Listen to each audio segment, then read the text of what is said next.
Welcome to Bihar matters.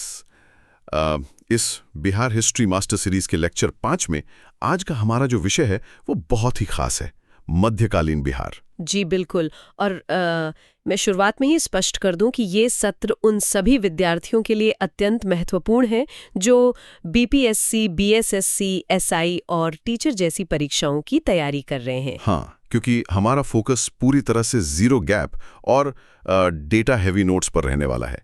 मतलब कोई भी ऐसा पॉइंट नहीं छूटेगा जो परीक्षा के लिए जरूरी हो। एग्जैक्टली। और आज का हमारा अकादमिक लक्ष्य सिर्फ तारीखें रटवाना नहीं है। हम विद्यार्थियों को ये समझाना चाहते हैं कि मध्यकालीन बिहार में जो राजनीतिक संक्रमण हुए, जो प्रशासनिक नवाचार हुए और जो सांस्कृतिक समन्वय हुआ, हाँ ना, बिल्कुल, वो सांस्कृतिक समन्वय कैसे स्थापित हुआ ये समझना बहुत जरूरी है।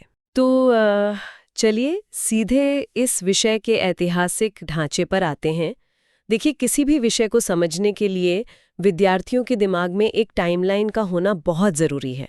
अगर हम मध्यकालीन बिहार की बात करें तो इसके कालखंड को हम 4 मुख्य हिस्सों में बांट सकते हैं। जी, एक स्पष्ट प्रवाह या फ्लो के लिए ये विभाजन बहुत काम आता है। राइट। तो पहला है अर्ली मेडिवल ट्रांजिशन, जो 1193 सीई के आसपास तुर्क आक्रमण से शुरू होता है। उसके बाद आता है सल्तनत फेज, जो 1206 से 1526 तक चलता है, जहां बिहार मुख्य रूप से बंगाल के अधीन था। हाँ बिल्कुल। और फिर एक बहुत ही रोचक मोड़ आता है अफगान इंटरल्यूड 1540 से 1555 तक, जो शेर शाह सूरी का शासनकाल था। और अंत में 1526 से 1707 और उसके बाद का जो मुगल फेज है, जहां बिहार एक सूबा के रूप में स्थापित होता है। ये जो अपने 4 चरण बताए हैं, ये पूरा कोर फ्रेमवर्क है। छात्रों को इसे अपने दिमाग में बिल्कुल सेट कर लेना चाहिए। लेकिन यहाँ मेरे दिमाग में एक विश्लेषणात्मक प्रश्न आता है। अक्सर हम सदियों की शुरुआत को युग का बदलाव मानते हैं, पर 1193 सीई को ही टर्निंग पॉइंट क्यों माना जाता है? ये एक बहुत ही शानदार सवाल है। देखिए, 1193 सिर्फ एक साल नहीं है, ये एक पूरी व्यवस्था के पतन का प्रतीक है।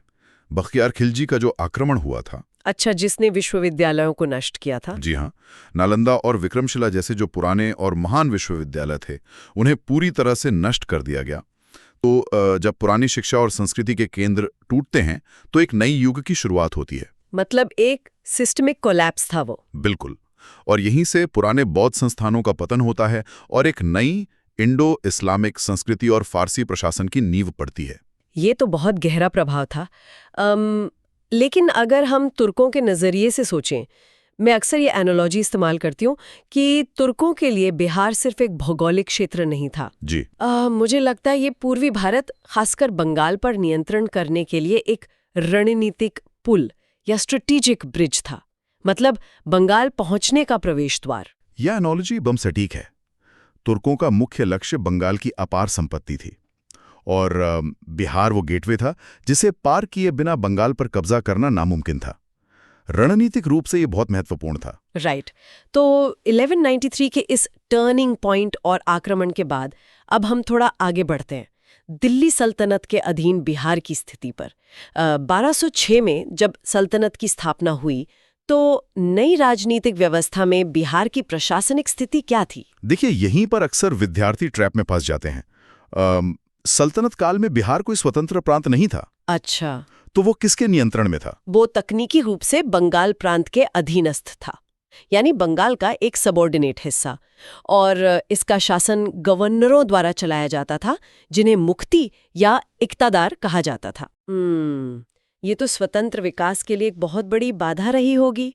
मेरा मतलब है, अगर बिहार मुख्य रूप से बंगाल के नियंत्रण में था तो उसने यहाँ के स्वतंत्र विकास को कैसे रोका? ये तो विद्यार्थियों के लिए एक सोचने वाला पॉइंट है। बिल्कुल।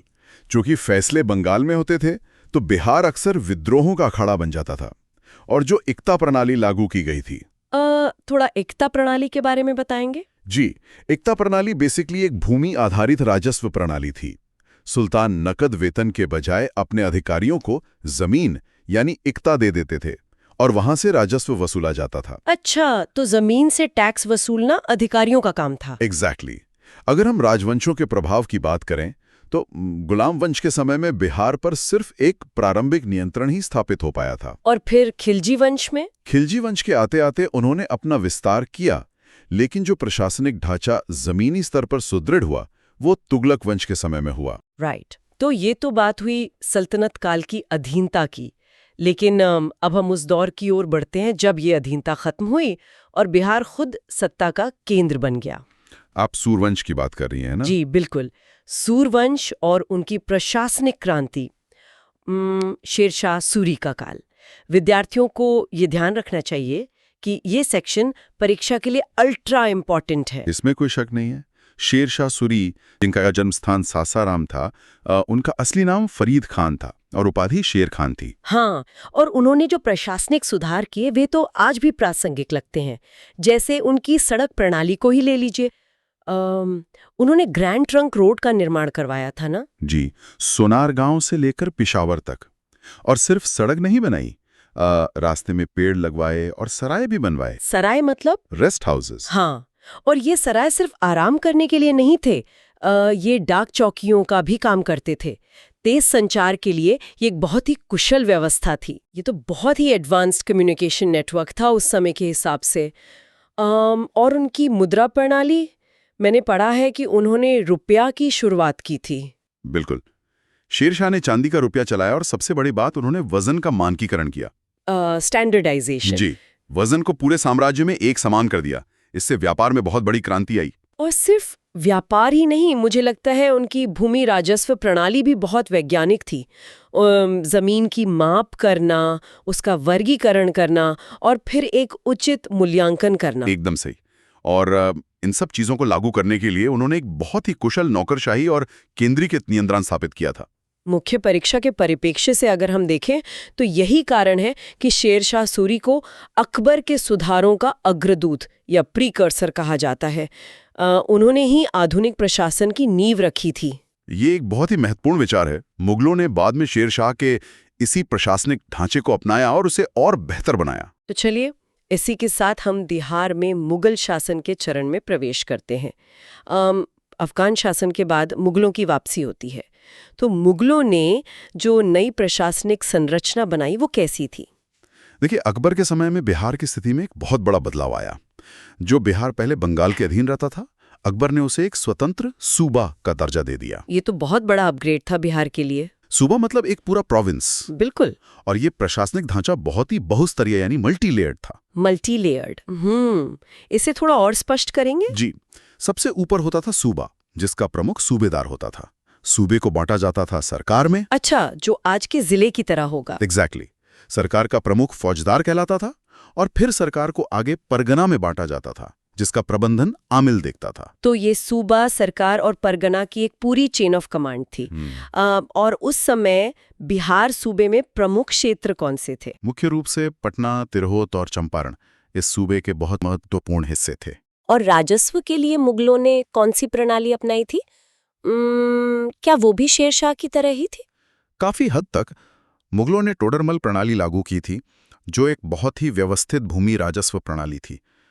इसी स्थिरता के कारण कृषि पर जोर दिया गया और पटना एक बहुत बड़े व्यापारी केंद्र के रूप में उभर कर सामने आया। राइट। तो राजनीतिक प्रशासन को समझने के बाद अब थोड़ा उस समय के प्रमुख भौगोलिक केंद्रों और सांस्कृतिक बदलावों की ओर मुड़ते हैं, क्योंकि इतिहास सिर्फ प्रशासन नहीं है, वो संस्कृति भी है। बिल्कुल। और अगर हम प्रमुख स्थलों की बात करें तो 3 शहर सबसे अहम हो जाते हैं। पहला तो पटना है, जो मुगल प्रशासनिक और व्यापारिक केंद्र बन चुका था। जी। दूसरा है सासाराम, जो शेरशाह सूरी के उस भव्य मकबरे के लिए जाना जाता है। और तीसरा है बिहार शरीफ, जो शुरुआती दौर में राजधानी भी रहा और एक प्रमुख इस्लामी केंद्र बना। और सांस्कृतिक परिवर्तन भी तो बहुत गहरे थे इस दौर में।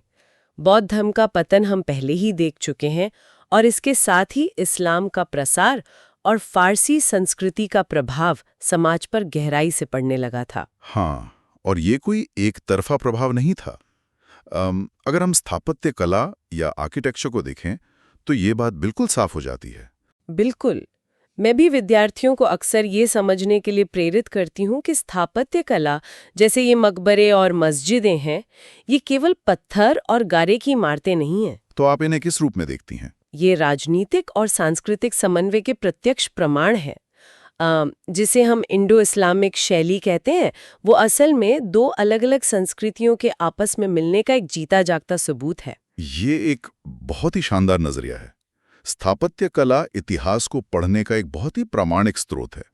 लेकिन इतिहास का पहिया कभी रुकता नहीं है। मुगलों का ये इतना व्यवस्थित बहुस्तरीय प्रशासन भी हमेशा के लिए नहीं टिक सका। तो अब हम इस युग के पतन की ओर आते हैं। जी। औरंगजेब के बाद जब कमजोर उत्तराधिकारी आए तो मुगलों का वो शानदार प्रशासनिक ढांचा टूटने लगा। और फिर वो महत्वपूर्ण घटना घटी जिसने सब कुछ बदल कर रख दिया, 1764 का बक्सर का युद्ध। एग्जैक्टली। बक्सर के युद्ध ने भारत में ब्रिटिश प्रभुत्व स्थापित कर दिया और यहीं से मध्यकालीन युग का अंत और आधुनिक बिहार की शुरुआत होती है। अब लेक्चर के इस अंतिम और सबसे महत्वपूर्ण हिस्से पर आते हैं, बीपीएससी ट्रिक्स और रिवीजन ग्रिड।